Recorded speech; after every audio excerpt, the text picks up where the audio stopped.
Chapter 1077. After Leah finished cooking, Oriton was in a bewitched state. His eyes were fixed on the pot, and his face was flushed red. Gu Mengmeng felt that even if she suggested chopping off one of Oriton's hands in exchange for him eating, he would not even blink and would only ask if it was his left or right hand. Gu Mengmeng was very naughty as she deliberately used an exaggerated eating method to taste Lee's cooking. She used the words commonly used in food shows to exaggerate her praises while purposely waving the bowl in front of Oriton. She pretended to be innocent and said, "It smells so good. Oriton, take a sniff." Oriton wanted to hit someone. Gu Mengmeng put down her bowl and chopsticks, holding her chin as she looked at Oriton and said, "Answer a few of my questions. If I am satisfied, I will let you eat." Oriton's expression did not change from beginning to end. He still had a poker face, but his eyes obviously lit up. Gu Mengmeng asked, "Why did you listen to Oakley's arrangements and leave without even informing me?" Oriton replied, "Oakley told me and Barit about his arrangements." Gu Mengmeng nodded and said, "So, you also sympathized with him and Bloom, so you listened to his arrangements?" No. Oriton shook his head and said, "I don't understand and have no interest in love. I will also not sacrifice half a year's worth of delicacies for that kind of thing." Gu Mengmeng laughed. Hearing his words, he sounded so wronged. In order to eat as soon as possible, Oriton started explaining in detail without holding back. "According to Oakley's plan, you will definitely not be back for a while. But if Ian is the only one in St. Nazaire, it will be hard to control the situation. First is the food storage for the winter. Last year, there was already news that St. Nazaire had a way to store food to prevent it from going bad. This year, the tribesmen of St. Nazaire started hunting in large numbers during the rainy season, which almost confirmed this rumor. If you are in St. Nazaire, there is naturally no need to say anything. But if you are not here..." Oriton paused for a moment before turning around to look at Elvis and Leah, before looking at Gu Mengmeng. He continued, "If the other tribes have a way to store food but St. Nazaire doesn't, what do you think your two partners will do to ensure that you don't have to starve during the winter?" What to do? Was there a need to say? Snatch it. Gu Mengmeng had no doubt that if they were in each other's shoes, Elvis would bring back all the food from the other party's tribe to ensure that she would have enough food during winter. The other males in the beast world might not be as powerful as him, but for their own females, they would definitely have the guts to do so. In this way, St. Nazaire would become the target of public criticism. An innocent man gets into trouble because of his wealth. Gu Mengmeng nodded, indicating that she understood. Actually, Oriton did not really understand what Gu Mengmeng was talking about, so he did not answer Gu Mengmeng. He just continued to be honest. "You're not around, Elvis and Leah are also not around, so St. Nazaire is in a protective vacuum state. This is equivalent to a pot of fragrant meat stewed, but there is no one guarding the side of the pot, so the wild beasts attracted by the fragrance of the food will naturally not be polite." Gu Mengmeng chuckled. Oriton's analogy really showed the true colors of a foodie. He couldn't help but tease. "So you came back to protect your food?" Chapter 1078. Gu Mengmeng nodded in agreement and thought to herself, "Snatching food from the tiger's mouth is courting death." Oriton continued, "Even if Barit and I came back to guard, this rainy season is still very tough. People come in waves. The land beasts patrol in the day, and the Eagle Owl tribe guards the entire night. Once there's any disturbance, all the tribesmen will join the battle immediately. Even so, almost half of the food has been snatched away. Luckily, with last year's experience, we are especially well prepared this year. So even if a lot of food has been snatched away, it's still enough for everyone to survive through the winter." Gu Mengmeng nodded and felt a little more at ease. Actually, the reason why she dared to abandon the entire St. Nazaire and head to Sauter was mainly because the families of the 16 valued females she brought back from the beauty pageant all had powerful males. Each family had at least 1 or 2 4th-level beasts and at least 4 or 5 3rd-level beasts. This kind of strength was enough to look down on the entire beast world. In terms of the tribe's overall strength, no tribe was a match for them. But Gu Meng Meng had neglected one thing. These 16 valued females came from 16 different tribes. They were originally the most beautiful females in their tribes, and the males in their families were all extremely powerful in their original tribes. This led to a very serious problem. No one was willing to submit to anyone, and they would only care about their own family's matters when faced with a problem. So Oakley arranged for Barit and Oriton to come back because they were the messenger's guards and had a certain status in the beast world. In addition, those females had a kind of blind admiration for Gu Meng Meng and even looked up to her guards. So the two of them had to come back. Not just to increase their fighting strength, but more importantly, to have someone who could make the decision when faced with a problem. They would not let Saint Nazaire become a pile of loose sand and be defeated by others one by one. Oriton continued, "The rainy season after the winter is better. There's plenty of water and food, but the following dry season is the second problem." Gu Mengming's heart skipped a beat and she frowned. Water source. Oakley had spread the news about the water source. Sauder was indeed the #1 battlefield, but those who did not dare to face Gu Meng Meng and the rest would naturally set their sights on Saint Nazaire, where the great demon king was not at home. After all, there was also a well here. Water in the dry season was equivalent to food in the winter, and the temptation was fatal. Oriton stared at the meat in Gu Mengming's bowl and swallowed his saliva.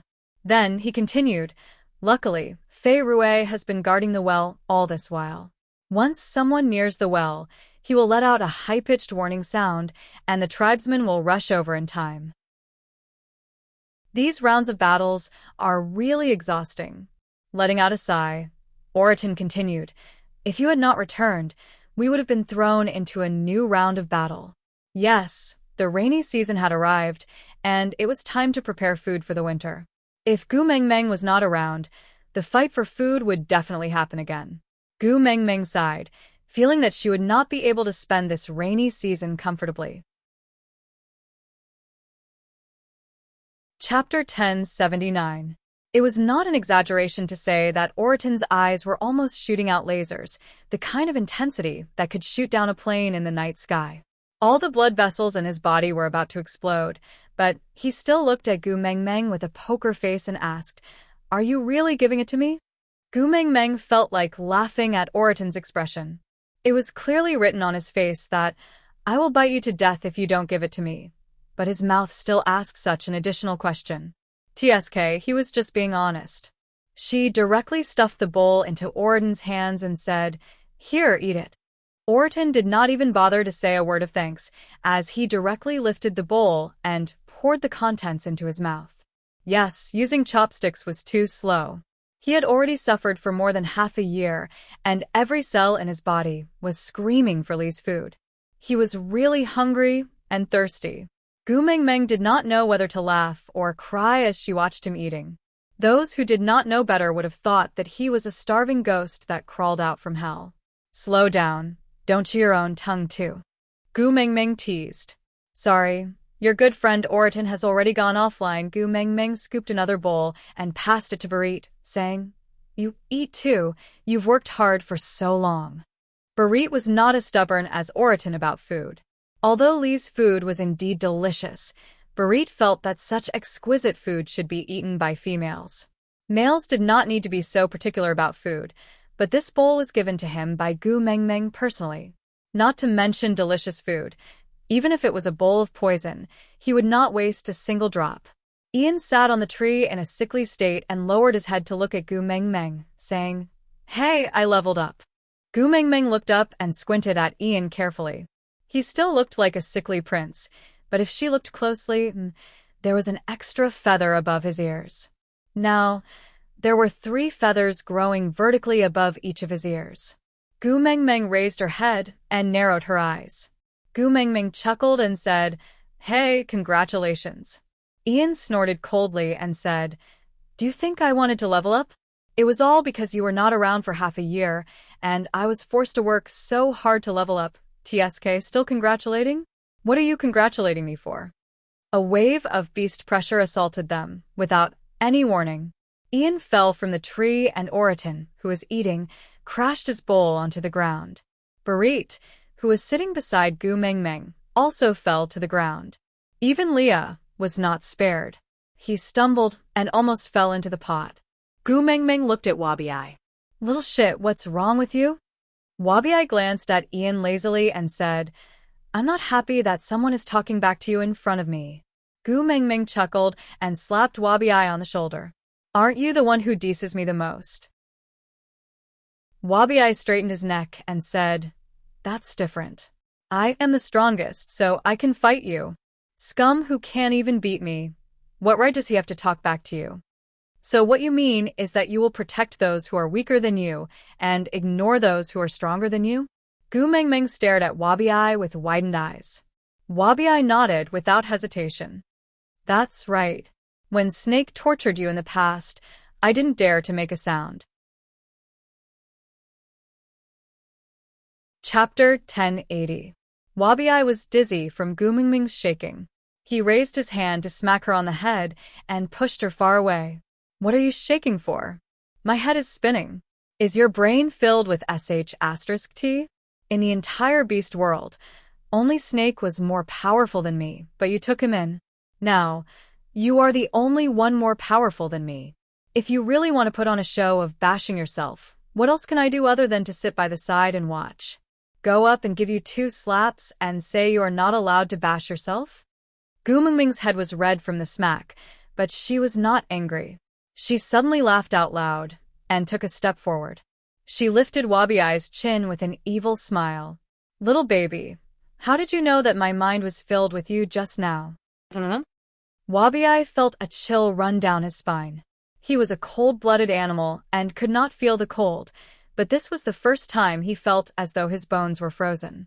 Waves of nausea churned in his stomach.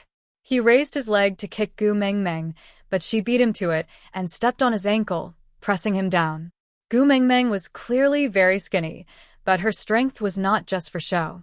Especially when she was hitting Wabi, she did not hold back at all. Wabi was immobilized by Gu Mengmeng.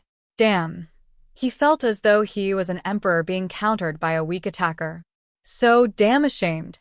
The bumps all over his body fell to the ground. Wabi glared at Gu Mengmeng fiercely. "Get lost. Who the hell are you calling little baby? You are the little baby. Your entire tribe is little baby. Io, little shit, are you shy? Ha ha ha." Gu Mengmeng suddenly had a wicked sense of humor. She laughed sinisterly like a thief. "Ha ha ha, go ahead and scream. Even if you scream until your throat breaks, no one will come to help you." Wabi stiffened his neck and howled. "Hey, little wolf. Your female is in heat. Why aren't you bringing her back to the cave to settle it? Don't let her out to harm others." Gu Mengmeng did not give off any scent of the fox's seductive fragrance. She was not in heat at all. Elvis and Leah knew this very well. Moreover, the smile on Gu Mengmeng's face was really not related to lust at all. That was the expression of a little demon pranking someone. In this world, Wabi was probably the only one who could argue with Gu Mengmeng like this without Elvis and Leah feeling the slightest bit jealous. Elvis, who was singled out, chuckled and said, "You are powerful and loyal to Xiaomeng. If she has the intention to accept you, it will be a good thing for our family. I don't oppose it. I advise you to give in. You can't win against her anyway." Wabi's fangs began to tremble. K. What kind of family was this? Turning his head to look at Leah, Wabi said, "Hey, coquettish fox, hurry up and control your female. Your female is crazy." But Leah waved his tail and said coquettishly, My heart is still pounding from the beast pressure you released just now." "I will slow down. You hang in there first, good luck. I have high hopes for you." Gu Mengmeng laughed out loud. She gripped Wabi's arms tightly with both hands and stepped on his legs. And because Wabi was sitting down, Gu Mengmeng's entire body was like a slanted board, forming a right triangle with Wabi. She grinned so hard that her eyes were squinted, and she even raised her brows at Wabi. Aside from the topic, that's all for today's update. See you tomorrow. There shouldn't be any problems with teasing little shit, right? Chapter 1081. Wabi had no choice but to admit defeat. "Gu Mengmeng, you are my ancestor. I was wrong, alright? Can you clear your *King head? Gu Mengmeng pushed Wabi Ai to stand up. She clapped her hands. Tisk, so boring. Admitting defeat so quickly. Wabi Ai flexed his wrist, which had almost been broken by Gu Mengmeng. He said fiercely, if I don't admit defeat, I will not be able to keep my chastity in my old age. Are those two in your family not enough to satisfy you? Why don't you consider taking in 2 more strong partners to fill the emptiness? I think those 3 are not bad. Wabi Ai casually pointed at Barit, Oriton, and Ian. Ian was the first to explode. You are giving something that you don't even want to me? Wabi Ai narrowed his eyes. You are just a bird and you dare to despise the saintess of our Snake King Valley? You must be tired of living. Ian's face was flushed red, but he could not say a word. He could not refute. Although he could fly, Wabi Ai could easily slap him down from the sky with his beast pressure. He could not beat him. Oriton said in a low voice, if food is included, I don't mind. Leah chuckled. I mind. Let me tell you, you better not have any designs on my Gu Mengmeng. Otherwise, I will make sure you have no cooked food to eat for the rest of your life. Oriton nodded his head cautiously and said, don't worry, I am only interested in food. As for females... Oriton looked at Gu Mengmeng seriously, but still shook his head and said, I feel that females are not as attractive as a plate of roasted meat. The Great Messenger is a little special. Probably 3 days' worth of rations, no more. Gu Mengmeng face-bombed. Damn it. Previously, Sandy had pushed her out of solder for a portion of fruits. Now, Oriton was stabbing her in the back. Losing to roasted meat was so depressing. She felt like she was in a daze. Barit remained silent. He knew this was a joke that made him feel suffocated. He desperately wished it was real. Unfortunately, a joke was just a joke. Apart from him, no one would take it seriously. So Barit lowered his head and sat quietly on the spot. He tried to calm his surging emotions from Wabi Ai's casual pointing. Heat unworthy. The noisy dinner ruined the quiet night, and the cave, which had not been inhabited for a long time, seemed to have warmed up a lot. When Gu Mengmeng returned to the cave to sleep, it was already dawn. This was the good thing about the cave. There were no windows. As long as she lived in it, the time outside would not affect her. Gu Mengmeng, who had planned to have a good sleep for a day and a night, was woken up by someone when she was deep in her dreams. Damn it! Damn it! Damn it! Ever since she inherited Snake's ability, her hearing was as good as having a loudspeaker in her ears. Even the slightest movement could be heard clearly. This obvious fighting sound was like a series of kicks being thrown into her ears. Gu Mengmeng sat up abruptly and realized that Elvis and Leah were no longer in the cave. Needless to say, the ones fighting at the door were definitely the 2 of them. Gu Mengmeng rolled up her sleeves and walked out in an aggressive manner. As she walked, she hollered, sparing people from their dreams is like killing their parents. Damn it, which one of you doesn't want to live anymore? How dare you disturb my sleep? The fighting sounds stopped abruptly. Elvis and Leah ran in together. One hugged Gu Mengmeng firmly, while the other hurriedly handed her a cup of water. After all. Chapter 1082. Gu Mengmeng's entire body was emitting a dark aura. The lack of sleep had caused her to be in an extremely bad mood. The moment she came out of the cave, the sunlight was blinding. Elvis's large hands gently covered her eyes so that she could adapt to the light. Ever since she inherited Snake's abilities, her eyes were no longer the only way she could explore the world. Every cell in her body could tell her what was happening in places she could not see. Who are you? What's the matter? Gu Mengmeng's face accurately met with the people causing trouble at her door. Her teeth chattered loudly. Gu Mengmeng's voice was clearly gentle, but it made those few people shudder in fear, as if they had been frozen into ice under the scorching sun. Great messenger, oui. Those people were so frightened by Gu Mengmeng's anger that their stomachs cramped up. Damn, they had been stray beasts for so many years and had done all kinds of dirty deeds. They had gone through so many life-and-death battles and faced countless near-death situations, but they had never felt so scared before. Indeed, bad people should stick to their character. It was much easier to snatch things than to give them away. Damn, it was really hard to be a good person. It was too scary. The gap between Elvis's fingers gradually opened, allowing the sunlight to land on Gu Mingming's eyes. Gu Mingming could already see the huge stone basins behind the stray beasts. They were filled with grapes. Raising her brows, Gu Mingming felt strangely less annoyed. Her tone also became better, but she was still a little lazy. She rested her forehead on Elvis's shoulder and glanced sideways at the orcs who had come to deliver the gifts. "These are for me? Who asked you to deliver them?" "Great Lord Cole asked us to deliver." The stray beasts also felt very aggrieved. They did not back down when they were fighting Elvis just now, but now they could not even straighten their tongues in front of Gu Mingming. Although she had guessed it, she was still in a bad mood. Rolling her eyes, she said, "Take them away, I don't want Cole's things." With that, Gu Mingming turned her head back to Elvis's shoulder, indicating that she wanted to return to the cave to continue sleeping. Upon seeing Gu Mingming's reaction, the stray beast immediately said, "But these fruits were personally plucked by young master. Sir Cole is only helping young master to deliver them. Great messenger, please don't waste young master's filial piety." Gu Mingming paused and turned to look at the stray beast. Seeing that he was stuttering from the very beginning, this sentence came out so smoothly. Someone must have taught him, right?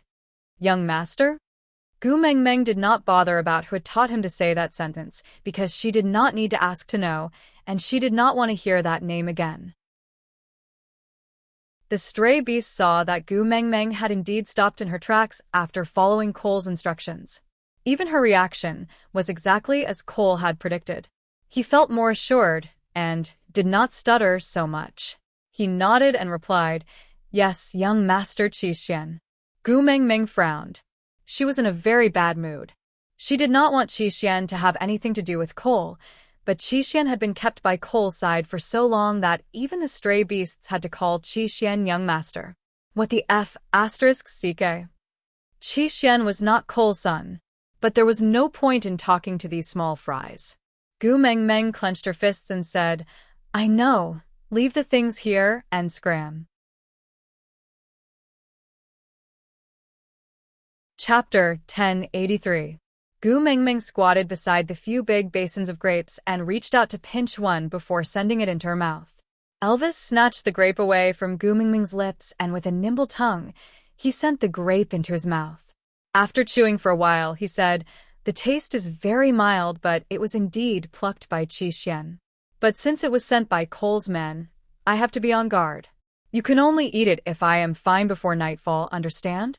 Gu Mingming said helplessly, "Have you forgotten that I have snake's poison in my body? In the entire beast world, I am the most poisonous person. Other poisons cannot harm me at all. Even if there is poison, it will be neutralized by snake's poison." Elvis tapped Gu Mingming's little nose and said, "If you have nothing to fear, be careful of being taken advantage of. Leah and I cannot afford to take any risks." Gu Mingming was helpless and had no other choice. These two people were overly protective of her and could not bear to see any harm befall on her. And she rather enjoyed this protection, so she did not say much and just asked Elvis to put her down before asking him and Leah to carry the grapes into the cave. Gu Mingming was not fully awake, and now that the annoying fellows were gone, she naturally returned to the cave to catch up on her sleep. She slept all the way until the afternoon. Leah was afraid that she was hungry and entered the cave after cooking. He laid beside Gu Mingming and used his furry large tail to lightly brush her arm. His gentle gaze landed on Gu Mingming's defenseless little face, and he could not help but peck her lightly.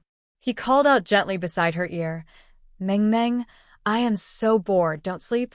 Open your eyes and look at me, Gu Mingming hummed and instinctively hugged Lee's tail, turning around and burrowing into Lee's arms. Lee's arms were filled by Gu Mingming, and his heart was also filled to the brim. His voice unconsciously became softer and softer, like a gentle breeze blowing past.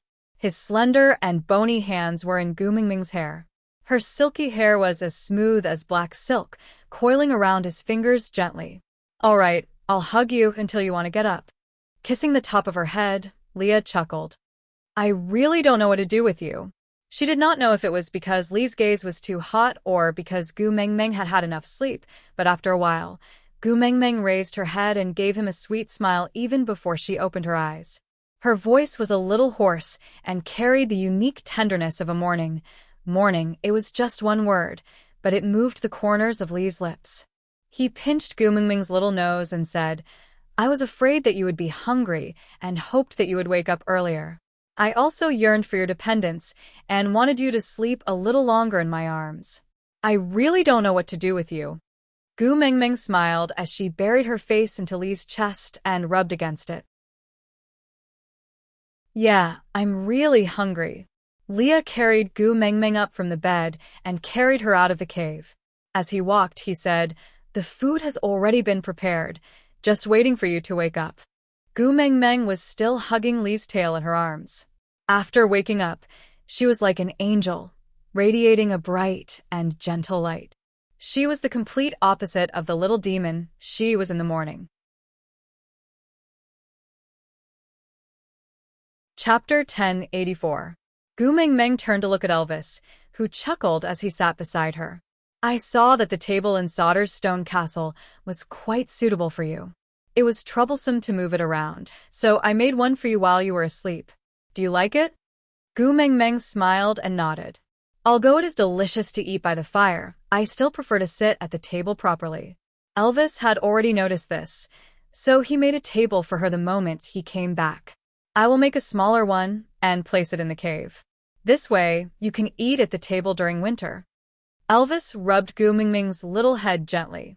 He would give her whatever she wanted. Gu Mengmeng nodded. Then, she looked at Oriton, who was circling around Lee's stone pot, and Barit, who was standing in the shade and staring at his toes. Since you are here, come and sit here. There were 3 stone stools on each side of the rectangular table. The one in the middle was covered with a thick layer of bee skin. It was obviously Gu Mengmeng's seat. Elvis and Lee's seats were naturally on the left and right of the table. Wabi was already seated in the middle of the 3 stone stools opposite them. Although he did not care much about these cooked foods and the portions were too small, he still enjoyed eating with Gu Mengmeng. He felt that there should be a seat for Snake on this table. Since Snake was not around now, he would occupy the seat for Snake first. Oriton and Barit sat on the left and right of Wabi. Meanwhile, Leah directly placed the large stone pot on the table and distributed their own bowls. It's still the most comfortable to eat at my own place. After eating her fill, Gu Mengmeng stretched lazily and leaned into Elvis's arms. She watched as Oriton cleaned the cutlery without any prompting. Meanwhile, Leah went into the house to take out a large plate of grapes and fed them to Gu Mengmeng one by one. Leah was a witch doctor and was from the same snow fox tribe as Cole. If he dared to feed Gu Mengmeng, it meant that there was nothing wrong with the grapes themselves.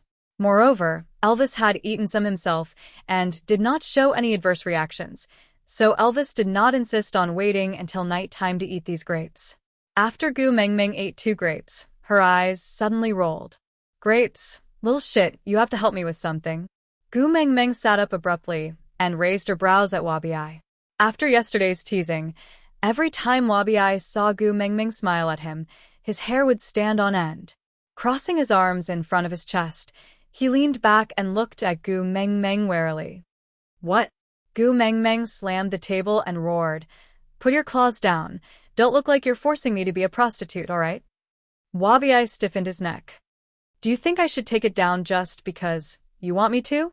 Do you think I don't want face? Gu Mengmeng clicked her tongue in disdain and said, All right. You can just maintain this defiled look and stay there. It's up to you. Wabi's temples throbbed. What did she mean by defiled? Why does it sound so awkward? He glared at Gu Mengmeng and said, What exactly do you want me to do? Say it quickly. Chapter 1085. Wabi's face was filled with disdain, but he didn't reject. He glanced at Elvis and said, Go bring the grapes out. Elvis directly ignored Wabi's words. Xiaoming wanted to bring the grapes to the stream. He was just doing it for her. There were a total of 9 large stone basins, each filled with grapes. Elvis and Leah took 3 trips to bring out all the stone basins. Barit, Oriton, and Wabi each carried 2 large stone basins towards the stream. When they reached the stream, Fei Rui was also there. He waved at Gu Mengmeng when he saw her from afar, shouting excitedly, "Great messenger!" Fei Rui's eyes were really clean, just like those of an innocent puppy. They shone with the purest brightness, making one want to smile at him. When it came to playing with water, no one could compare to Fei Rui.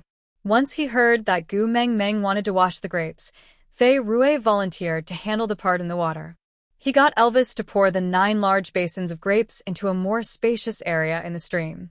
Then, he gently shook his cheeks, causing the fish in the stream to form a wall downstream, ensuring that not a single grape would be carried away by the current. Then, he transformed into his half-beast form and started swimming in circles. The small fish that had been blocking the way downstream also joined in under Fei Rui's command. One of them swam clockwise in the inner circle, while the other swam anti-clockwise in the middle. Fei Rui swam clockwise in the outermost circle.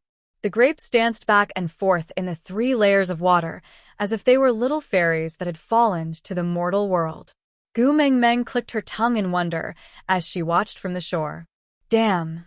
A primitive version of a washing machine. Elvis and Leah exchanged glances before saying, "The surface of the water is going to freeze in winter.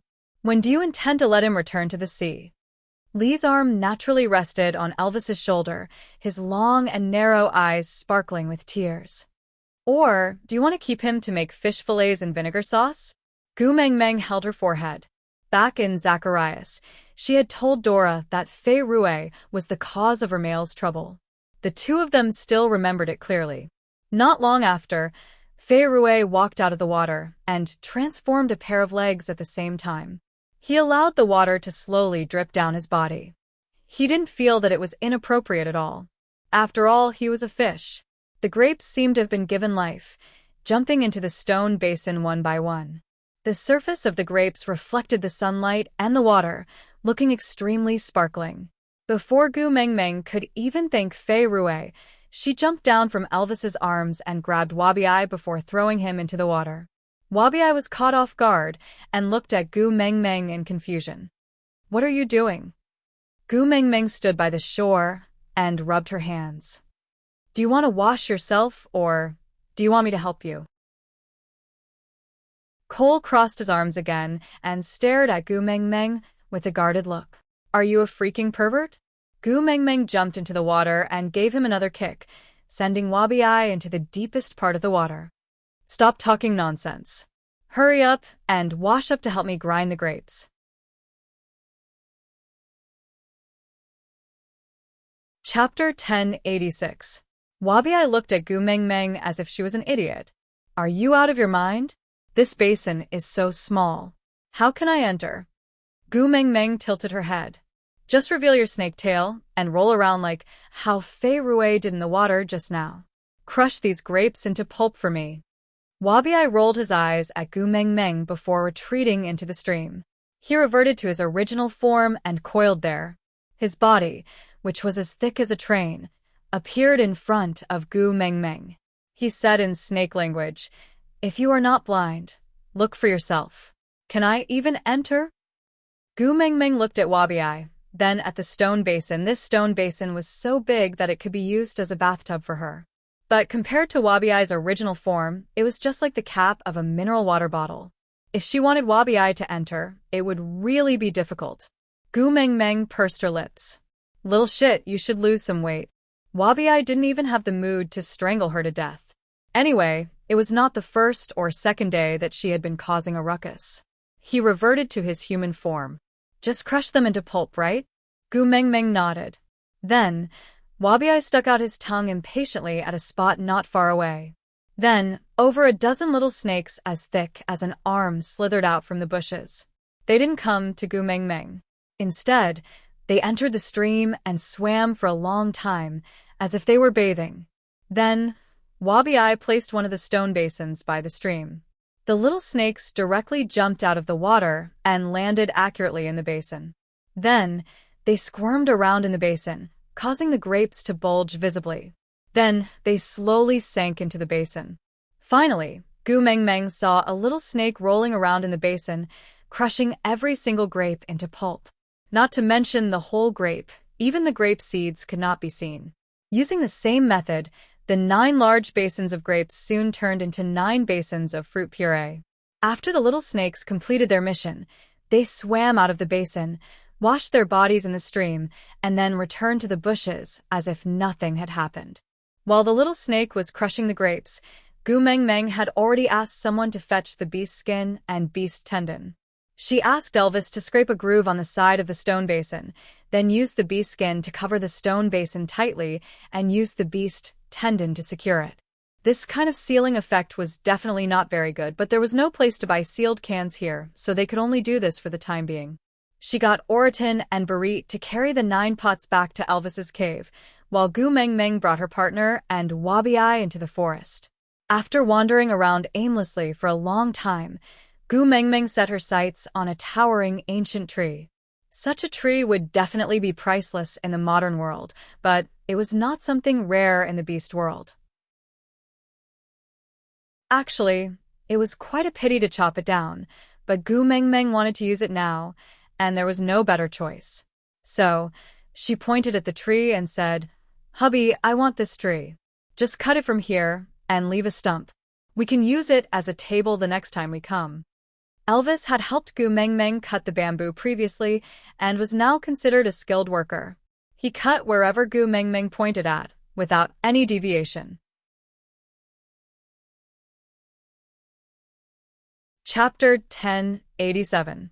As for the fact that Gu Mengmeng kept calling him little shit, he had resisted it at the start, then it became a shadow in his heart, and now he had gotten used to it.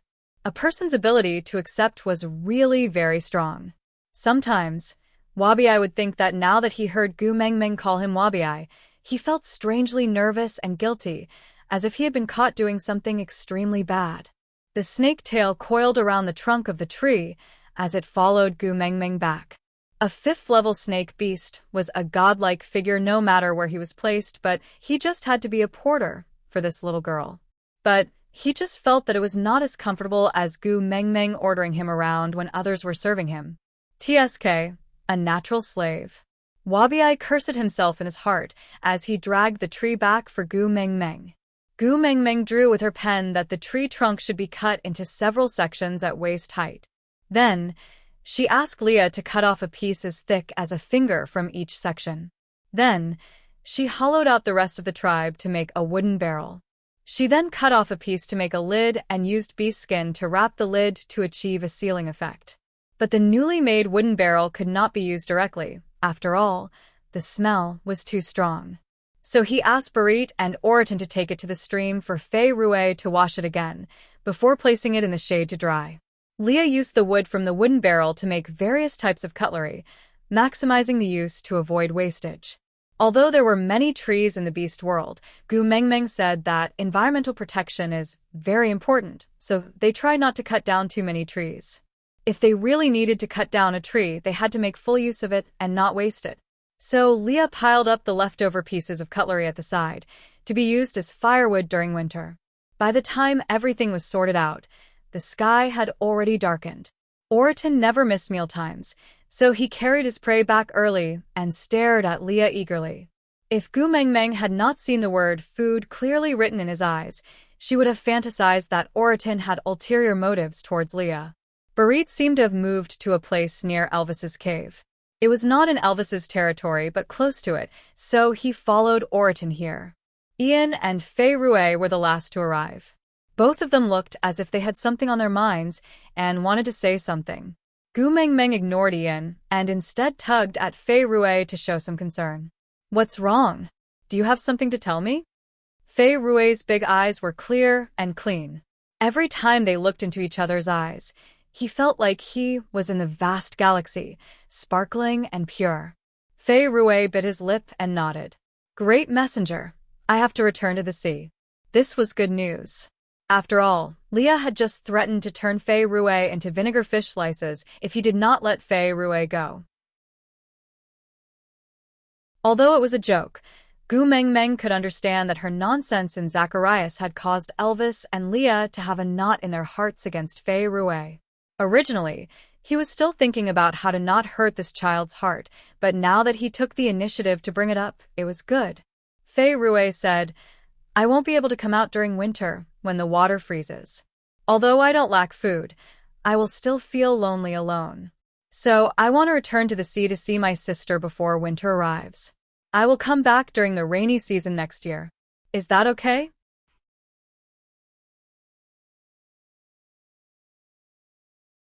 Chapter 1088. Fei Rui shook his head. "I am Fei Rui from Saint Nazaire. I am no longer the Prince of Bridges." Gu Mengmeng glanced at Leah guiltily, then at Elvis. She didn't dare to reply. Leah was satisfied with Gu Mengmeng's reaction. He wagged his tail. "When did you join Saint Nazaire? Why didn't I know?" Fei Rui blinked his eyes aggrievedly, then looked at Gu Mengmeng. His voice carried a tinge of sobbing, like a little puppy. "Messenger. Am I not from Saint Nazaire?" Gu Mengmeng's heart clenched at his question. She tugged at Lee's arm and pursed her lips. She looked at Leah pleadingly. Leah took 2 deep breaths. "Up to you." Gu Mengmeng then smiled and said, "Bridges is also a part of Saint Nazaire, so you are the Prince of Bridges and also a tribesman of Saint Nazaire. You are from the sea tribe and are different from the land beasts. It would be too cruel to ask you to stay here even during winter. You can go back if you want. You can come back whenever you want. Saint Nazaire will always welcome you." Fei Rui smiled. His eyes curved like crescent moons. He nodded heavily. He looked extremely happy. "That." Gu Mengmeng hesitated for a moment before saying, "There's something I feel I should tell you." "Huh?" Fei Rui tilted his head. He looked at Gu Mengmeng like an innocent child. Gu Mengmeng took a deep breath. "Dora is dead." Fei Rui's expression visibly stiffened. His eyes dimmed. He lowered his head. "Oh." Gu Mengmeng didn't press Fei Rui for his feelings. She also didn't want to know what had happened between him and Dora. After all, no matter who was in the right and wrong in the past, Gu Mengmeng still felt that since she was dead, all past wrongs should be forgotten. Gu Mengmeng sighed. Then she smiled. She wanted to ask Fei Rui when he planned to leave. But Fei Rui looked up at Gu Mengmeng first. He took out a beeskin bag and opened it in front of Gu Mengmeng. "Oh yes, great messenger, do you need this?" Gu Mengmeng looked down. It looked like salt crystals, but they were much thicker than the ones in Saint Nazaire.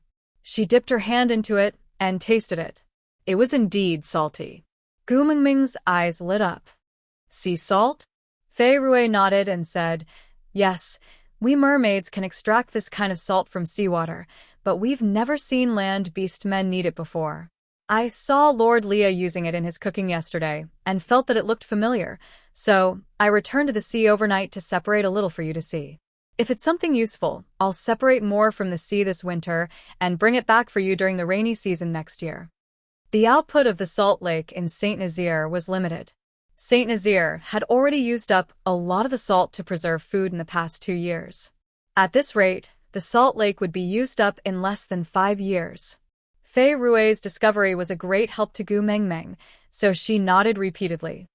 "It's useful. Of course it's useful. Without this thing, I will die." Chapter 1089. Gu Mengmeng nodded and chuckled. But Leah tooted. "He has found a good reason to join Saint Nazaire. This time, I can't do anything to him." Gu Mengmeng shook Lee's arm and looked up with a smile. "All right, don't argue with a child." Leah pinched Gu Mengmeng's little face.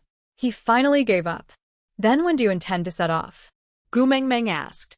Fei Rui smiled and replied, "If the great emissary agrees, I will set off now." "So soon?" Gu Mengmeng was a little surprised. She thought he would set off tomorrow at the earliest. The sky was already dark. Fei Rui nodded. "Anyway, I am going by water. It doesn't matter if there is no sun. Moreover, Melinda is pregnant. I want to hurry back to accompany her. After all, it is her first child." "Melinda is pregnant?" Gu Mengmeng's reaction was extreme. She immediately jumped up. Her eyes widened and the corners of her lips curled up uncontrollably. Leah pinched Gu Mingming's little nose. If Sandy sees your expression, she will definitely be jealous. Wabi chuckled. Those who don't know might think the child is yours. Get lost. Gu Mingming roared at Wabi. Then, she looked at Fei Rui. All right, hurry back. Help me send my regards to Melinda. Tell her I wish her and her child good health. Yeah, I will. Fei Rui nodded. Then he tilted his head with a smile. Then, great messenger, please enjoy your meal. I will take my leave. Gu Mingming insisted on sending Fei Rui off. After all, they would be separated for an entire winter. Elvis and Wabi accompanied Gu Mingming to the well to send Fei Rui off. Leah stayed behind to watch over the pot. After watching Fei Rui jump into the well, Gu Mingming rested her head on Elvis's shoulder. Actually, he didn't wish for Dora to die. I saw it just now. He was very upset when he heard the news of Dora's death. Elvis tightened his grip around Gu Mingming's waist. Females are a precious resource to every tribe. No matter how weak Fei Rui is, he was once the leader of a tribe. Dora was also someone he valued before. Gu Mingming's eyes widened. After Elvis said that, Gu Mingming frowned. She sat up straight and looked at Elvis.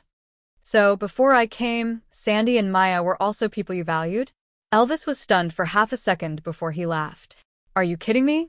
Before you came, Saint Zay was just a place for me to relieve my boredom. In other words, he didn't care about the tribe, let alone the females in the tribe. In the past, if it wasn't for Leah, who kept persuading him not to kill females for the sake of the tribe, how would Nina survive till now? He would have died 800 times over. If a perfect female was like that, what about a half-beast female? Gu Mingming thought about it and agreed, so she chuckled and leaned back on his shoulder. Hubby, am I so petty? The thought of someone else being important to you makes me feel uncomfortable. I like how petty you are. You have to maintain it, understand? Elvis kissed the side of Gu Mingming's face. Gu Mingming pursed her lips and chuckled. She nodded in response. Wabi rolled his eyes at the side. You only know how to flaunt your love for each other all day long. Tiske, the entire world is filled with the sour stench of love. Digression?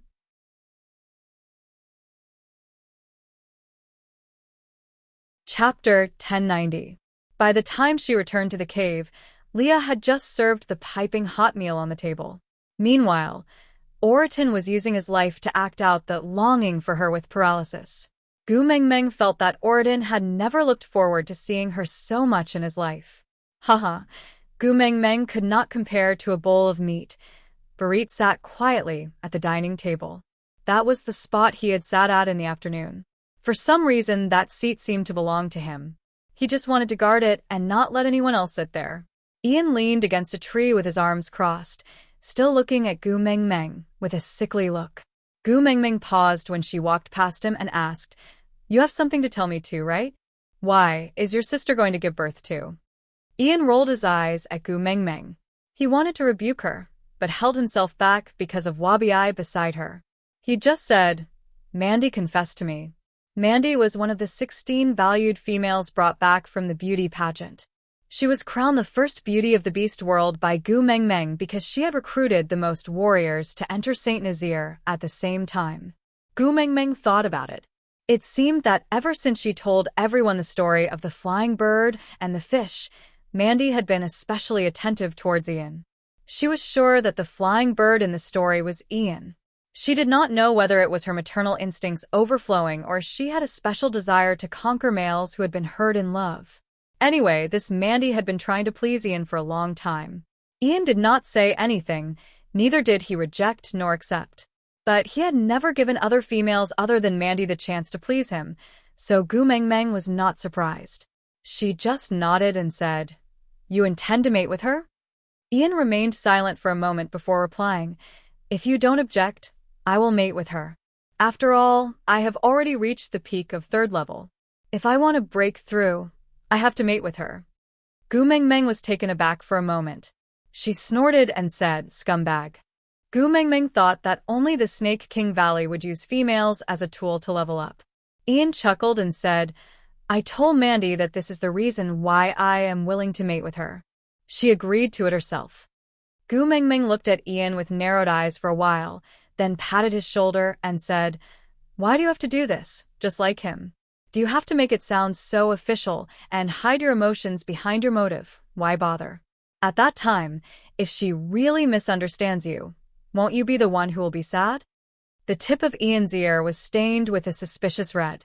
He turned his face to the side and said, I don't understand what you're saying. Gu Mengmeng did not expose him. She just swung her arms back and forth and said, It's all right if you don't understand what I am saying. You just need to know what you are doing. Mandy was a good girl. Although she was a little arrogant at times, she was considered very gentle and considerate compared to the other females in the beast world. If you really hurt her heart, you'll be the one regretting it. Gu Mengmeng did not need to mention how good Mandy was, but Ian himself knew it very well. It was just that he felt a little awkward in his heart. Tilting his head, Ian looked at Gu Mengmeng from the corner of his eyes. He was a little hesitant, but he still opened his mouth to ask, Do you really agree to me mating?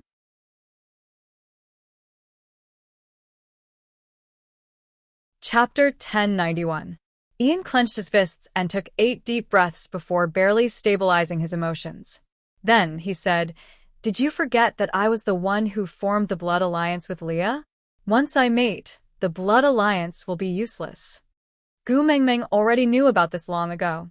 Crossing her arms in front of her chest, Gu Mengmeng squinted at Ian and said, You flirted with Mandy last year and delayed mating until this year, just because of this?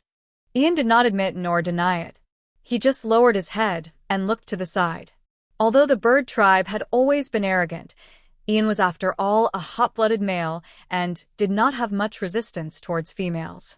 Moreover, Mandy was beautiful and passionate, so it was natural that he could not resist the temptation. It was just that Gu Mengmeng had been too busy for the past year and did not have the time to observe the emotional world of each of her friends. As a result, they had wasted so much time. Gu Mengmeng patted Ian's shoulder and said, Didn't I tell you before? Our Saint Nazir does not rely on the blood alliance to keep people, but on the hearts of others. If your heart is with me, I don't need to restrict you, and you will stay. If your heart is not here, you will only try your best to escape even with the blood alliance. What's the point of that? Ian looked at Gu Mengmeng and did not say a word. Gu Mengmeng had indeed told him these words in the past, but Ian had not met Mandy then, so he did not take it seriously. After that, Ian developed feelings for Mandy, but was not sure how sincere Gu Mengmeng's words were. Moreover, even though the Eagle Owl tribe had pledged allegiance to Saint Nazir and many of their tribesmen had mated with Saint Nazir's females, he was still carrying a blood oath. He was also worried that once he mated and broke the blood oath, would Gu Mengmeng suspect that the Eagle Owl tribe was disloyal? But now, it seemed that he had thought too much. Gu Mengmeng was much more broad-minded than him. Gu Mengmeng sat back at the table and ate a mouthful of the meat in her bowl. She sighed in satisfaction and said, You are after all the leader of the Eagle Owl tribe. Your marriage must be held in a grand manner. It just so happens that Saint Nazir hasn't been lively for a long time. Let's use your name to celebrate. Let's all have some fun. Ian walked to Gu Mengmeng awkwardly and stood by the table to look at her. After a long while, he said, The Eagle Owl tribe has ceased to exist in this world since 2 years ago. I am also not some tribe leader. Pretentious. Gu Mengmeng clicked her tongue and did not reply. It was rare for Gu Mengmeng to say such things to him, but he did not have the urge to retaliate. He just lowered his head and said, Gu Mengmeng, thank you. Gu Mengmeng chuckled. Yeah, mate before winter. Don't drag it out for too long. By then, your status in the family will be lowered again. Ian gritted his teeth and said, Man will only accept me as her partner this year. My position in the family will not be much lower. Man. Gu Mengmeng looked at Ian meaningfully. Ian's ears turned even redder. He flapped his wings and said, Since you don't have any objections, I'll go and tell Man. I won't disturb your meal. Gu Mengmeng waved her hands and said, "Bye-bye." After Ian flew away, only Gu Mengmeng's family of 3, Wabi, Oriton, and Barit, were left. Gu Mengmeng propped her chin on her hand and said thoughtfully, "The people around me seem to be getting lesser and lesser."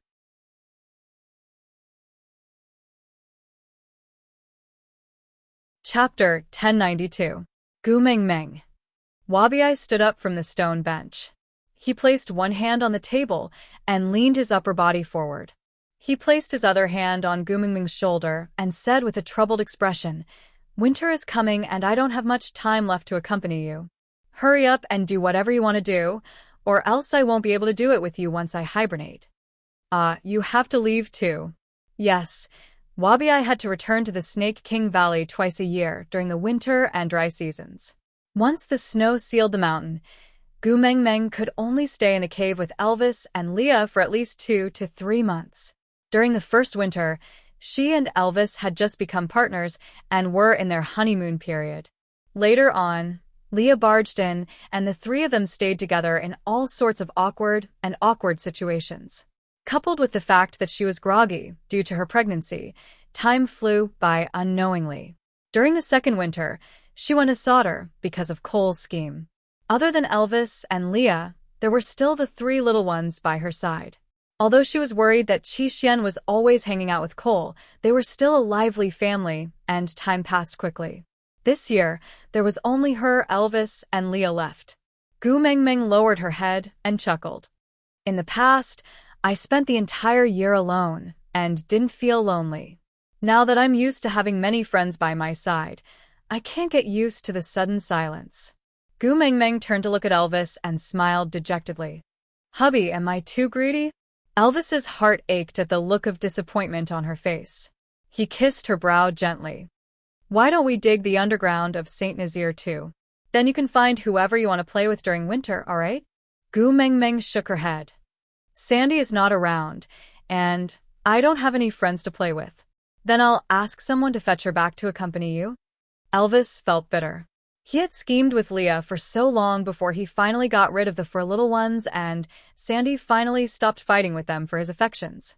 But now, he had to fetch her back with his own hands. TSK, Sandy was indeed his #1 love rival. He had to be wary of her. Gu Mengmeng shook her head. "Sandy has her own life. I can't always let her revolve around me." Upon hearing this, Elvis heaved a sigh of relief. Wabi cleared his throat and said, "How about I stay behind to accompany you this winter?" Gu Mengmeng pursed her lips and looked at Wabi in disdain.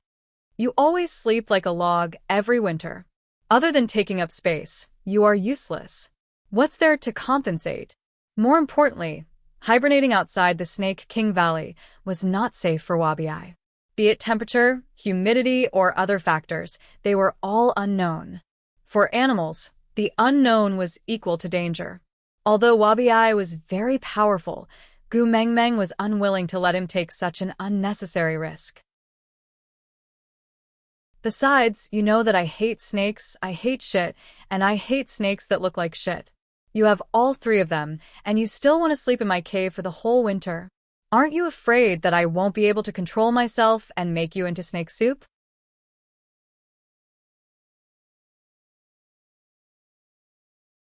Chapter 1093. Gu Mengmeng laughed dryly. "Damn, you have reached a whole new level of self-deprecation. Respect. Wabi lifted his chin and took it as a compliment. He mimicked Gu Mengmeng and cupped his fists. Well said. After the hubbub, everyone dispersed. The next morning, Gu Mengmeng woke up early, which surprised Leah and Elvis.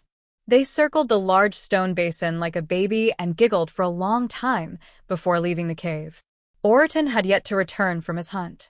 According to Gu Mengmeng's usual schedule, her breakfast would only start in another 2 hours or so. However, she had woken up early today, causing Oriton, who shared his meals with her, to be unprepared. Barit and Wabi were standing near the entrance of the cave. They were also surprised to see Gu Mengmeng come out so early. Barit didn't say a word, but Wabi looked up lazily. "Why? You can't bear to see me leave? So, you're making use of the time to get used to me?" Gu Mengmeng didn't retort. She just chuckled. I have to order you around while you can still move.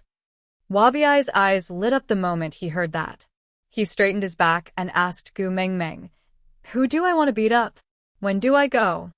Gu Mengmeng chuckled. Wabiai was the most warlike person in this world, but it was rare for him to be so energetic. Gu Mengmeng didn't want to explain that he was overthinking. She just smiled and told Barit, "Gather all the single males in the tribe and follow me out after breakfast." All right.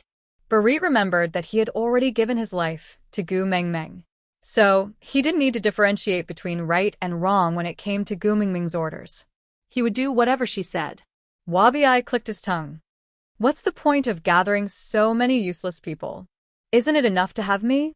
Gu Mengmeng thought about it and smiled in a flattering manner. Then our great Wabiai must be seen by everyone in the world. Wabiai instantly felt a chill down his spine. He looked at Gu Mengmeng defensively. Are you trying to harm me? Gu Mengmeng nodded calmly. I want to turn you into snake slices and eat you. Wabiai snorted in disdain. I'm afraid you'll die from overeating. While they were fooling around, Oriton had already returned from his hunt. Seeing that Gu Mengmeng had already woken up, he was first taken aback before his expression loosened. It was obvious that he was in a good mood. We can start eating early today. What a pleasant day. He still had a poker face, but Gu Mengmeng could almost see the colorful flowers blooming on top of his head spinning, as if he had activated the special effect of beautification. Holding her forehead, Gu Mengmeng felt that her cuteness might have gone awry. Elvis and Leah did not know what Gu Mengmeng wanted to do, but they were happy to see her full of energy. He had been worried that she would be depressed over Fei Rue's departure, Ian's mating, Wabiai's hibernation, and Sandy's absence. Oriton was in a good mood because he had an early breakfast, because having an early breakfast meant that he could have an early lunch and then an early dinner. Wabiai was also in a good mood because there was a fight to fight. The single males in the tribe were also very happy. They were inexplicably excited because they had the opportunity to do something for the great messenger.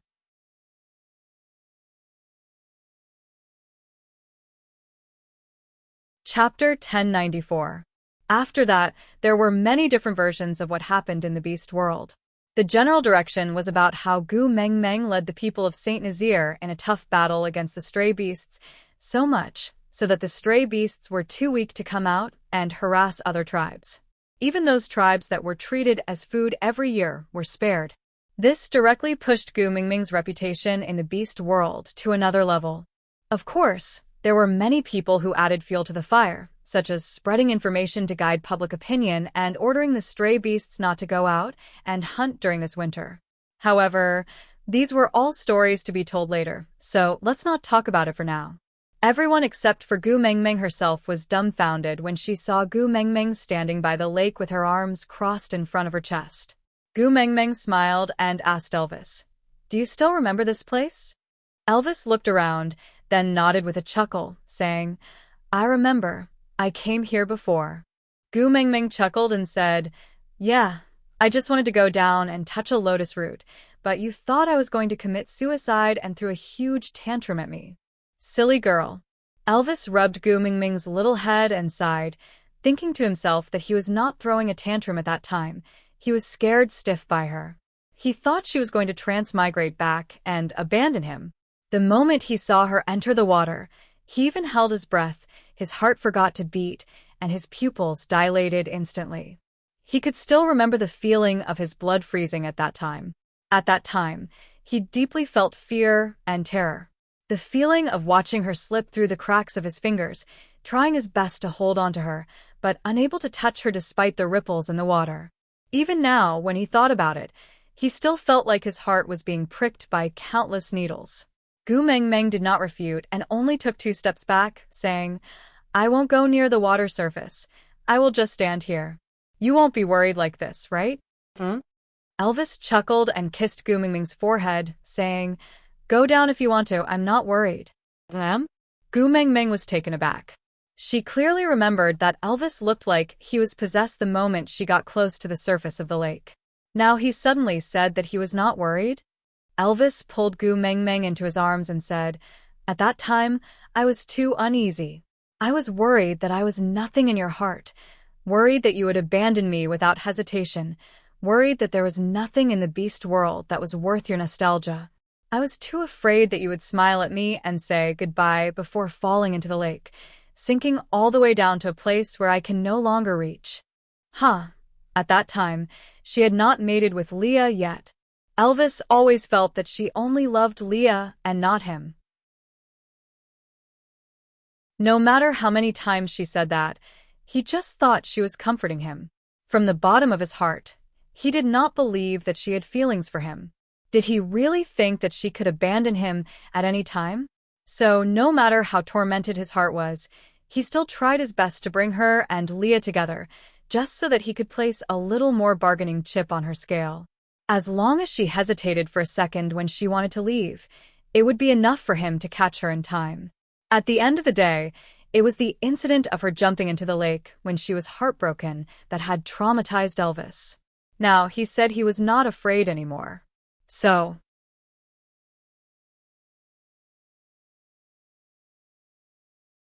Chapter 1095. I'm sorry. Elvis hugged Gu Meng Meng and planted a kiss between her brows.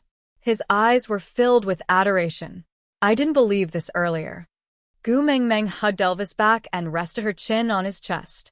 It's not too late to believe it now. Gu Meng Meng tiptoed and kissed Elvis on the chin. Then can I enter the water? Elvis lowered his head and held the back of her head with one hand. He quickly kissed her lips, which she was about to pull away from. After a long lingering kiss, he said gently, I will accompany you. Whenever Gu Meng Meng was around, everyone's gazes would unknowingly be on her. This resulted in this kiss being a public performance. Although they had been married for 2 years and had given birth to 4 children, Gu Meng Meng still felt it was inappropriate to display their affection in public. Blushing, she plunged into the water. Following that, 2 splashing sounds could be heard.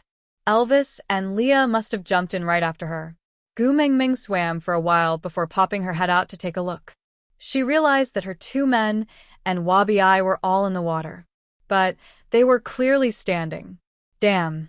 Height was indeed her weakness. The lotus flowers had already wilted.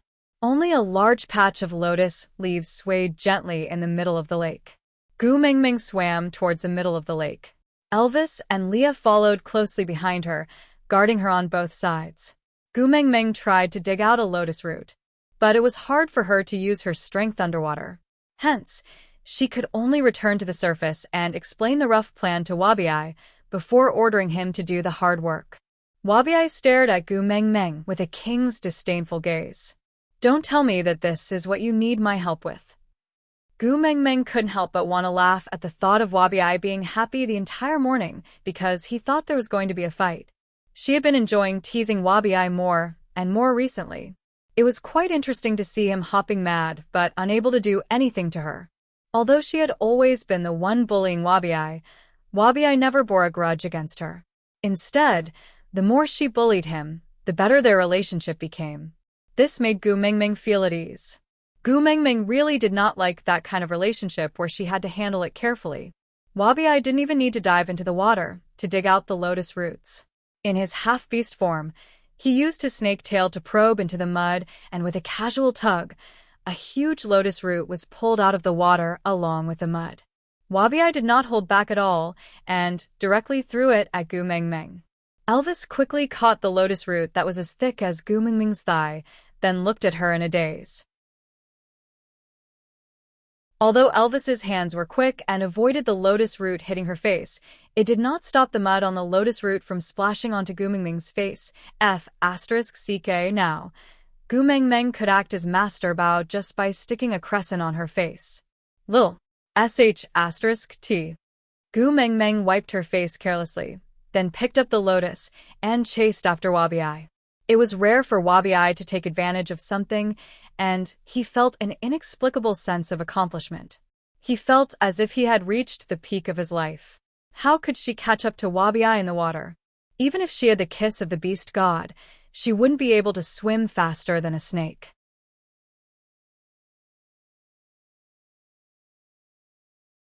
Chapter 1096.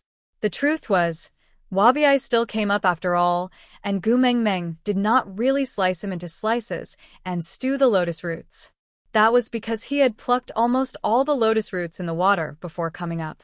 At that moment, Gu Mengmeng only had eyes for the lotus roots and had long forgotten about chopping Wabi. This lake was a distance away from Saint Nazaire, and they had only arrived in the afternoon after setting off in the morning. Although Wabi was strong, he only had one tail. Although there were other males in the water to help, their swimming skills were not as good as Wabi's, and it was more strenuous for them to work underwater. So, by the time everyone finished plucking the lotus roots, it was already midnight. During this period, Gu Mengmeng had already eaten dinner and instructed everyone not to wash off all the mud on the lotus roots so that they could maintain their freshness. After camping out in the wild for a night, the atmosphere was very good. When Gu Mengmeng was not around, Saint Nazaire was always in a tense state. The males with partners focused on protecting their own females while the single males risked their lives to protect the tribe. Although they loved to fight, a long battle would also make them very tired.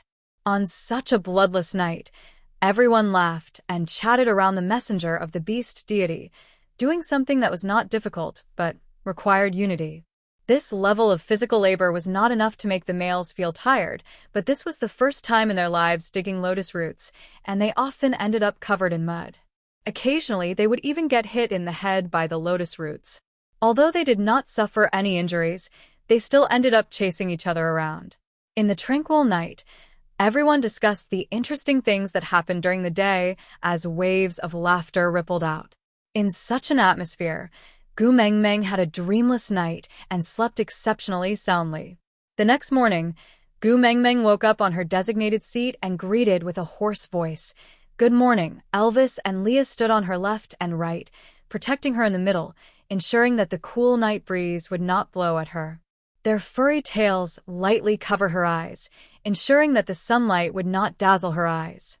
Hearing her soft good morning, the two large tails released each side, and two red lips landed on Gu Mengmeng's cheeks at the same time. "Good morning." "Good morning." On one side was a subwoofer, while on the other was a cello. Two different sounds played together, creating the first good mood for Gu Mengmeng every morning. After getting up and packing up, the males had already tied up the lotus roots with the tree vines they had plucked overnight and carried them on their backs. Gu Mengmeng naturally did not have to carry them herself. Wabi walked up to Gu Mengmeng and looked down at her condescendingly. "I am leaving." Gu Mengmeng smiled and nodded. "Yeah, see you next year." Without saying anything more, Wabi turned and swam towards the Snake King Valley. On the other hand, Gu Mengmeng just patted her own face and snuggled into Elvis's arms. After giving the order, they headed back to Saint Nazaire on the path they came from. "You said it's to dig up lotus roots, but it's actually to give Wabi, right?" Leah wagged his large tail and looked at Gu Mengmeng slyly.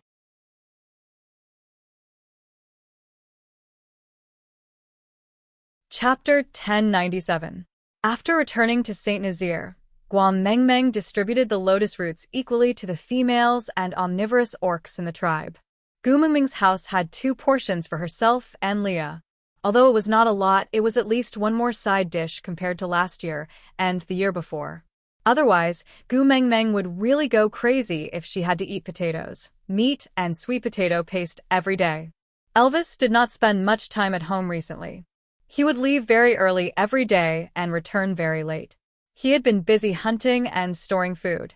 He could not do much in terms of vegetables, but at least he had to try his best to satisfy Gu Mengmeng's needs in terms of meat. So not only did he demand quantity and quality, he also had an almost perverted obsession with the type of meat. It was as if he was collecting stamps and could not wait to hunt all kinds of stamps for Gu Mengmeng. Leah stayed at home to accompany Gu Mengmeng as he pickled the prey Elvis brought back. By right, this should be Lee's favorite job, but now Gu Mengmeng supported her cheeks with both hands and tilted her head to look at Leah, who was rubbing the rouge and meat. She would poke Lee's chest with her fingers every now and then and chuckle. "Meng Meng," Leah called out to her helplessly. Gu Mengmeng smiled, her bright eyes reflecting the sunlight.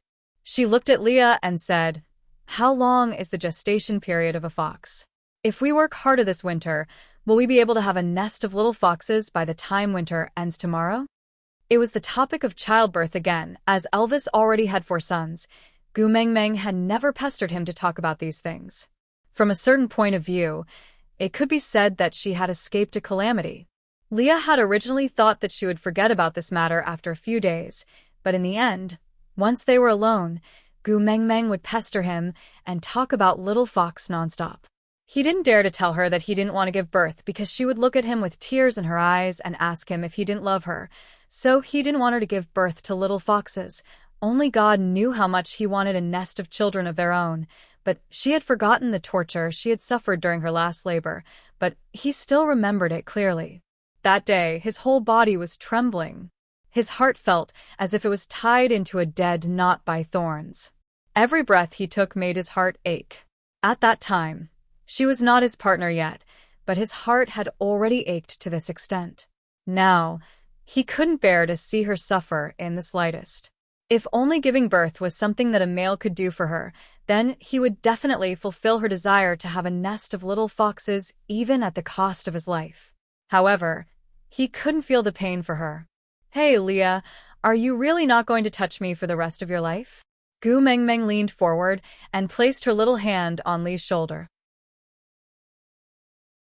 She laid her entire body on Li's back and whispered into his ear, "During winter, the entire cave is sealed off by the heavy snow and the entire cave is sealed. Once I think about that, the fox seductive fragrance will fill the entire cave, and it won't dissipate. Are you sure you can endure it?" "I'm not sure." Leah gritted his teeth in anger. Did he still need the fox seductive fragrance? Now that she was sticking to him like this, it was enough to fill his chest with fire. He wanted nothing more than to immediately push her down and ruthlessly bully her.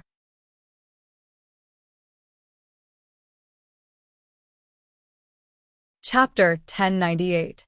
Leah put down the salt and bacon in his hands and switched between his beast and human form so that he was clean and spotless.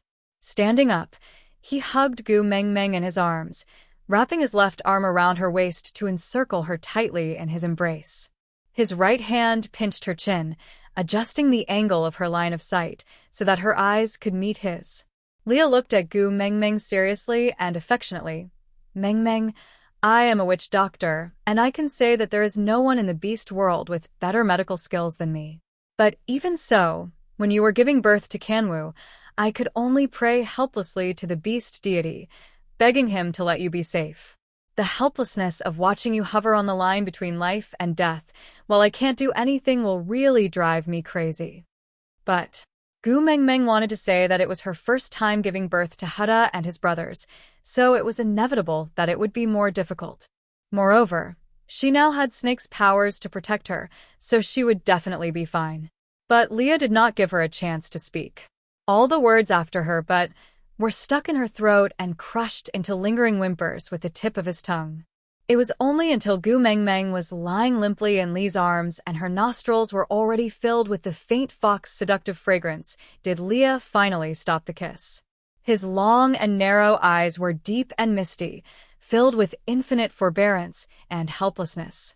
He said, "When you were injured in the Snake King Valley, the most fortunate thing for me was that I was a witch doctor and could save you. But I hope that my medical skills will never be used on you. Mengmeng, I said before, if you are hurt in the slightest, it would be destroying my heart." These words are not just empty words. When a female gives birth, there is a slim chance of survival. Even if you have Snake's powers to protect you, the pain is still there. The scene of you giving birth to Kanwu is still my and Elvis's nightmare. If I were to experience the scene of you being in so much pain, yet being unable to do anything about it, Mengmeng, I can tell you in advance that I might not be able to endure the pain in my heart and cut open my own chest to crush my own heart with my own hands. Even so, if you still want to give birth to a nest of little foxes, I will give them to you." Gu Mengmeng stopped fooling around and looked at Leah with a pitiful expression. She pouted her lips and muttered, "If you don't want to give birth, then don't. Why did you have to make it sound so scary?" Leah heaved a sigh of relief. "Promise me, you're not allowed to mention giving birth to little foxes in the future." "Fine, I won't mention it." Humph. With that, Gu Mengmeng turned around and walked into the cave in a huff, ignoring Leah. This was the first time Leah allowed her to throw a tantrum without going in to comfort her. He couldn't back down on this matter. He clearly knew what she would experience during childbirth, so how could he bear to do it? Sighing helplessly, Leah squatted back beside the pile of salt to continue marinating the meat. He turned around to look at the entrance of the cave. There was no movement at all. He must be really angry. If only you were like Oriton, then I could make a lot of delicious food to coax you. Leah smiled helplessly. Then, he secretly remembered to remind Elvis that other than beasts on land, Mengmeng also liked fish in the water and bird eggs in the trees. He must remember to bring some back next time. Gu Mengmeng threw a tantrum for 2 to 3 days. Elvis and Leah became very careful at home. In the end, Elvis couldn't stand Gu Mengmeng's gloominess and suggested a solution. Aside from the topic. Yeah, today's update is over. Remember to help Susu light up the 5 stars when my babies leave comments. Thank you, baby'll.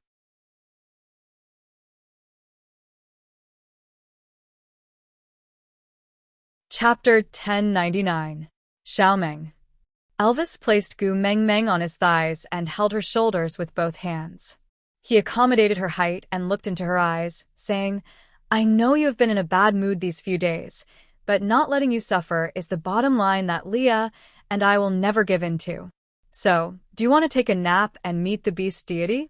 See if he has a little cheat similar to the kiss of the beast deity that can save you from the pain of childbirth. If he does let you give birth. But if even the beast deity has no solution, then don't mention this matter again, and don't be in a bad mood because of this matter, alright? Gu Mengmeng smacked her head. Why didn't I think of that? With that, she peeked at Leah, waiting for him to express his stance. Leah always had his ways with Gu Mengmeng. Regardless of whether she cried or threw a tantrum, he would always have a way to coax her. Only this time, she did not cry or make a fuss. She was even more cruel and sinister than the time when she chased him and Elvis out of the cave in the stray beast camp.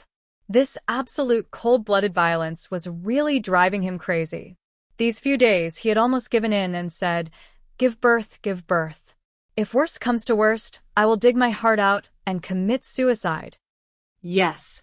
Now that she had finally relented, he instantly felt as if spring had returned to the land. Sitting beside Elvis, he held Gu Mengmeng's little hand and kissed it, saying, you have to promise me, if the beast deity has no other choice, you can't throw a tantrum over this again. Gu Mengmeng nodded. Then, she smiled for the first time in these few days. Turning around, Gu Mengmeng lay on the side of the bed. Then, she slowly closed her eyes, but the corners of her lips were still curled up. Layers of white fog blew towards them. When Gu Mengmeng saw the beast deity standing in the clouds, she could not help but smile guiltily. The previous time she came, she said that she wanted to be a filial daughter and come back to watch television with him when she was free. But after the incident with Oakley, she suddenly had a deep understanding of parting. She desperately wanted to cherish the person in front of her, hence, he completely forgot about his promise to the beast deity. As the saying goes, a guilty person smiles first. Gu Mengmeng smiled like a sunflower and pounced into the beast deity's arms. She said in a sweet Hong Kong accent, Papa, I missed you so much. The beast deity was a highly skilled person after all. He did not even laugh at Gu Mengmeng's fawning. He maintained his usual kind and amiable demeanor as he gently patted Gu Mengmeng's little head. Yeah, a married daughter is like spilled water. Although I was already mentally prepared, I was still looking forward to it when you said you would come back to accompany me more often. Gu Mengmeng felt an arrow piercing her heart. She looked pitifully at the beast deity and blinked her eyes. The words, please forgive me, were clearly written on her face. The beast deity held Gu Mengmeng's hand and walked towards the 2-seater wooden chair as he said, It's all right, little magpie. You have a long tail. Once you have a wife, you will forget your mother.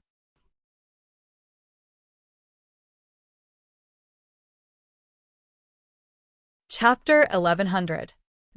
Why did he sound like he was angry? Gu Mengmeng wrapped her arms around the beast deity's arm and said coquettishly, "Father, I know I was wrong. Don't be angry. Don't be angry." The beast deity heaved a long sigh of relief before pulling Gu Mingming's hand to sit on the long bench. "All right, you heartless little thing.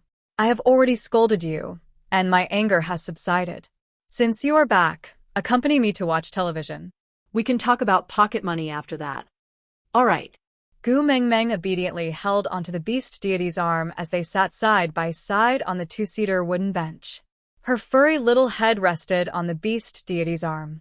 Perhaps it was because they had known each other for a long time, or because she kept calling him father, but if one ignored the beast deity's overly young appearance, the two of them really did look like father and daughter.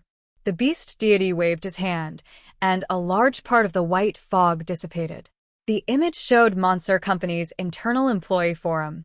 There was a post titled, "CEO's wife arrogantly declared her sovereignty while the CEO turned into a wife-protecting maniac and accompanied her the entire time. P.S. There are pictures to prove the truth." The post was pushed to the top by many replies within a few minutes, then it was deleted. Following that was an announcement from the CEO's office.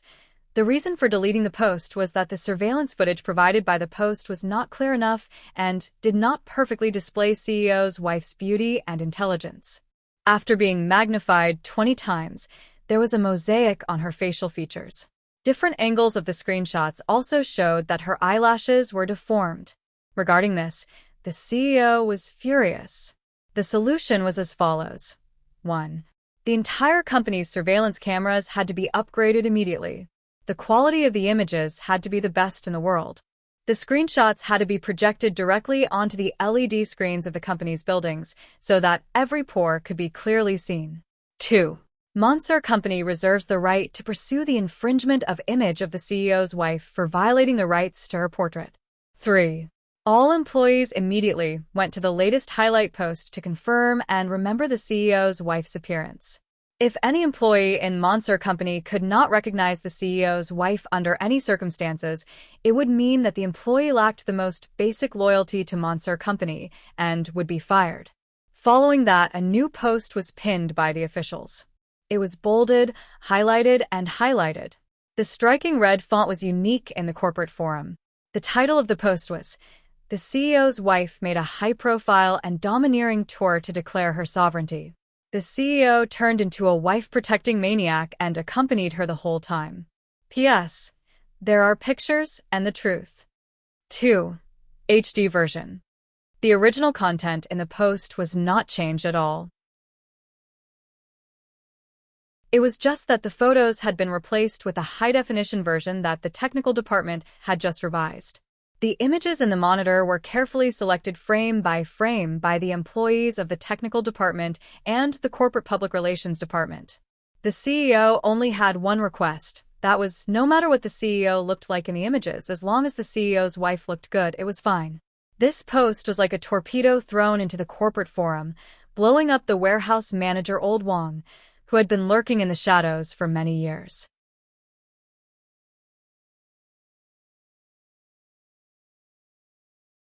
Chapter 1101. Yeah, everyone in Monster Company knew that the CEO was delighted today, except for the female lead, who was focused on peeling an apple in the CEO's office, Gu Mengmeng.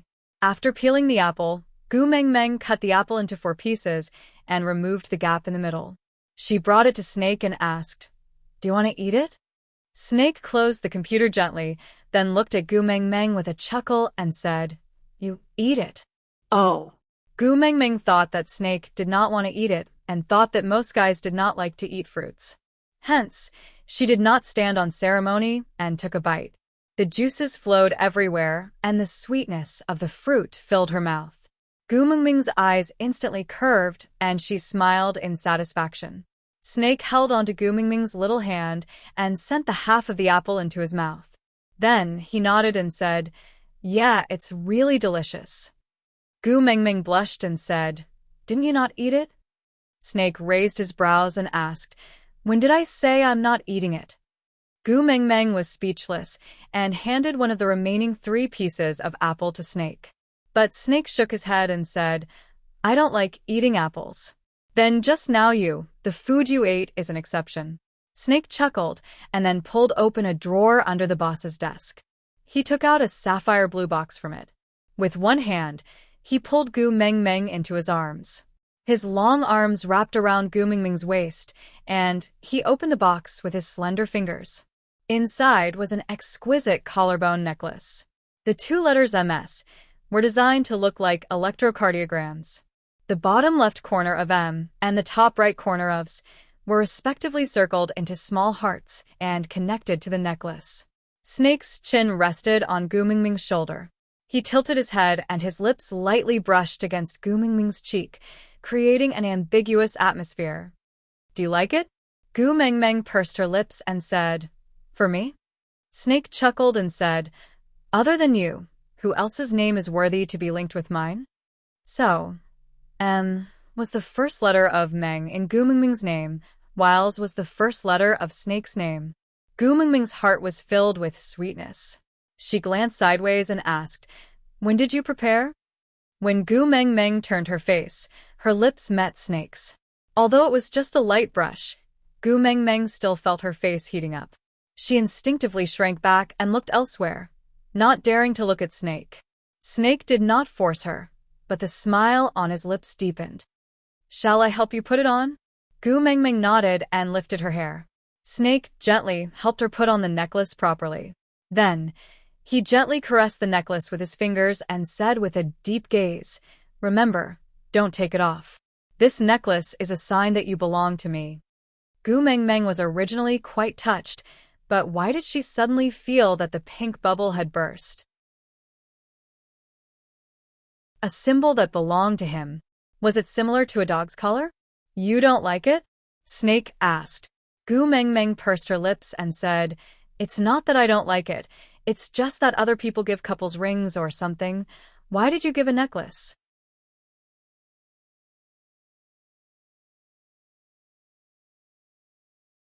Chapter 11:02. Before he finished his sentence, Snake had already pulled open the drawer where he took out the necklace. He took out a red velvet box and opened it to reveal a pair of snake-shaped rings. The male and female rings were placed side by side. They were two intertwined snakes, with a diamond in the middle. It was not a particularly extravagant size, but it was dazzling and eye-catching. Even a fool would know that it was worth a lot. When the two rings were separated, the diamond was embedded in the female ring. It was obviously an extra piece, but it didn't stand out.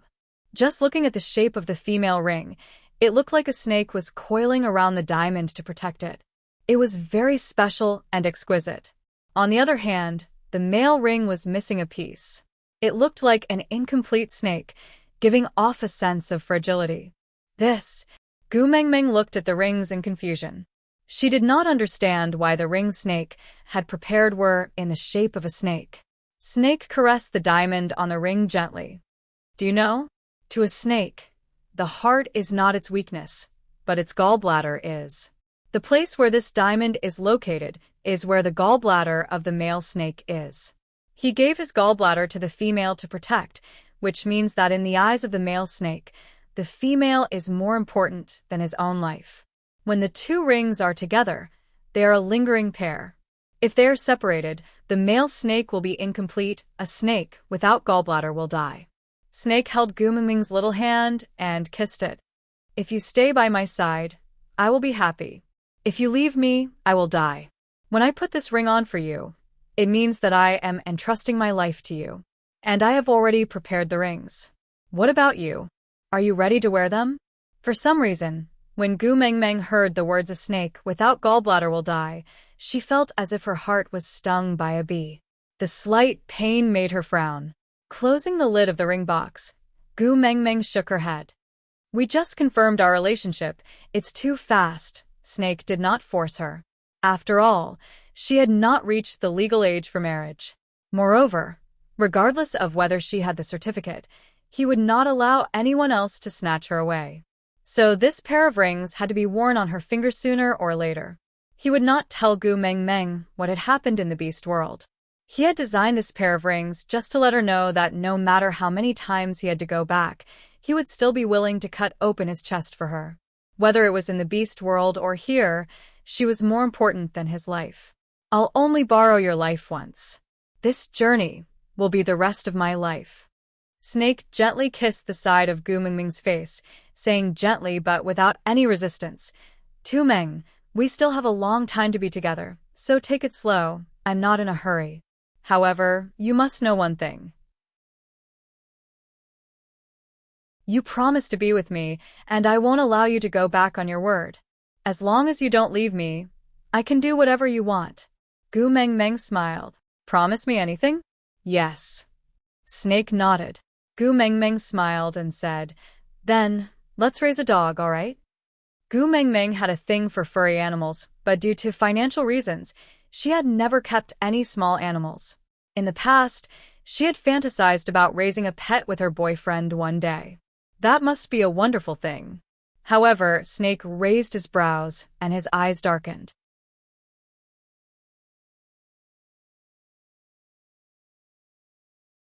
Chapter 1103. Sniggering, Snake asked, What kind of dog do you want? Gu Mengmeng thought for a while and said, Something like a golden retriever or a Samoyed that is obedient and good-looking. It would be very eye-catching if you bring it out for a walk. Snake held onto Gu Mingming's waist and made her stand up to face him. He looked up and smiled. I have a better suggestion. Gu Mengmeng was curious. Snake pulled out his tie and stuffed it into Gu Mingming's hands. Then, he stood up and placed both his hands on the office table beside Gu Mengmeng. He tilted his upper body and hugged Gu Mengmeng to his chest. His thin lips pressed against her ear and he said, I will be your dog and listen to you. I will let you look at me however you want. Gu Mingming's face turned red, and she instinctively tightened her grip on Snake's tie. Snake took the opportunity and pounced on Gu Mengmeng, pressing her onto the office table. The smile at the corner of his lips spread to the bottom of his eyes. Snake said in a teasing tone, Moreover, walking me will definitely be more eye-catching than walking a golden retriever or Samoyed. What do you think, girlfriend? You get up first. This position was so intimate that Gu Mengmeng felt like she could not breathe. But Snake pursed his lips and seemed to be thinking about something. After thinking for a while, he said, If you want a pet to be obedient, you have to give some reward, right? What reward? Gu Mengmeng whispered. Snake kissed Gu Mingming's lips lightly and said, Stroke my head and say, My snake is so obedient. Gu Mengmeng blushed and felt as if she was being kissed by Snake's cuteness. She raised her hand and touched Snake's head gently. She said softly, My snake is so obedient. Snake gave Gu Mengmeng another peck on the lips in satisfaction before straightening his body. Snake's lips were still curled upwards. He had always been envious of Leah being stroked by Gu Mengmeng in her arms. Now that he had experienced it, it felt really good. It was no wonder that the fox did not mind others calling him a beast pet. If being a pet could receive such tenderness from her, then there was no difference between being a dog and being a snake to snake. Knock, knock, knock. The sound of knocking came from the door. Gu Mengmeng hurriedly stood up and adjusted Snake's suit and tie. Due to the pressure just now, there were some slight creases on Snake's suit, which Gu Mengmeng could not smooth even after stroking it a few times. But Snake did not mind at all, and directly said, Come in. Gu Mengmeng instinctively took a step back, but Snake hugged her waist. He lowered his head to look into her eyes and said, Continue tidying, don't push me away. The Secretary General, who came in to report, was forcefully stuffed with a handful of dog food. Fortunately, he was calm and collected. He was stunned for 2 seconds before he adjusted his state of mind and said, President, there will be a meeting in 5 minutes. The senior executives are already waiting for you in the conference room. Snake did not say a word. He just raised his hand and made a get-out gesture with 2 fingers, meaning that he understood. The secretary was already used to Snake's simple and crude way of handling things, so he bowed respectfully and said, CO, Madam, I will leave first. If you need anything, please call me anytime.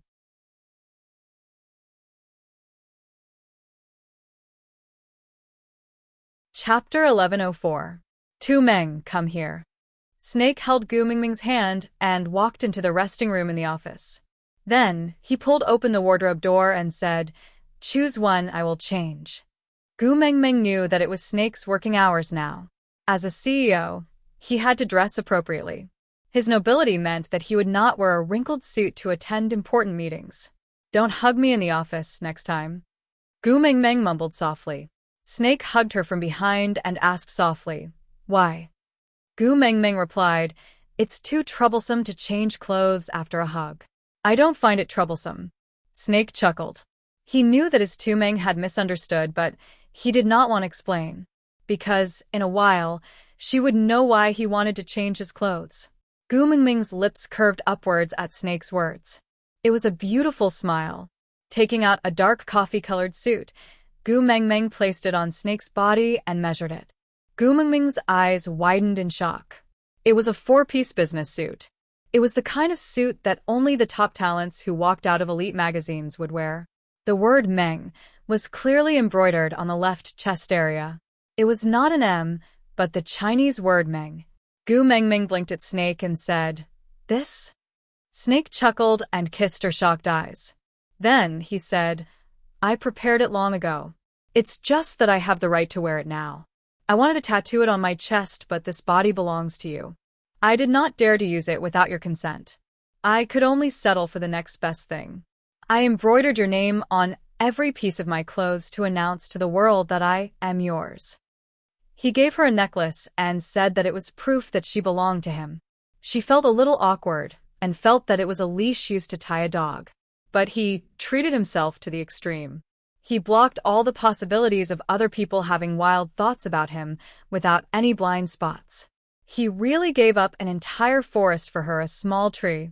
And it was the size of the Amazon rainforest. Gu Mingming pounced into Snake's arms and hugged him tightly. She said, "You are really the best boyfriend in the world." Snake chuckled and hugged Gu Mingming back. With her in his arms, his life seemed to be full. This feeling was really blissful. Moreover, his body was warm now. Even if he hugged her like this, he didn't have to worry about her feeling uncomfortable from the cold. Yes, and he will be the best husband in the world in the future. Gu Mingming blushed and instinctively glanced in the direction of Snake's desk. Snake cupped Gu Mingming's little face with both hands and kissed her. "All right, I'm going to the meeting. Wait for me here." Gu Mingming nodded. Then, Snake walked out of the resting room wearing the suit with the word Meng embroidered on the left chest and went straight to the meeting room. After Snake left, the air in the office gradually cooled down and Gu Mingming was finally able to breathe properly. Slumping on the sofa, Gu Mingming gently touched the necklace around her neck. The necklace that reflected the sunlight and emitted a dazzling glow became warm because of her body temperature. You're tuning in to the Dreamy Chapters YouTube channel. We're so grateful for your support, and don't forget to subscribe to join us on this incredible journey through captivating stories. Your generosity through donations truly makes a world of difference, as it's the primary source of revenue that allows me to expand and enhance this channel for you. Thank you from the bottom of my heart for being a part of this adventure.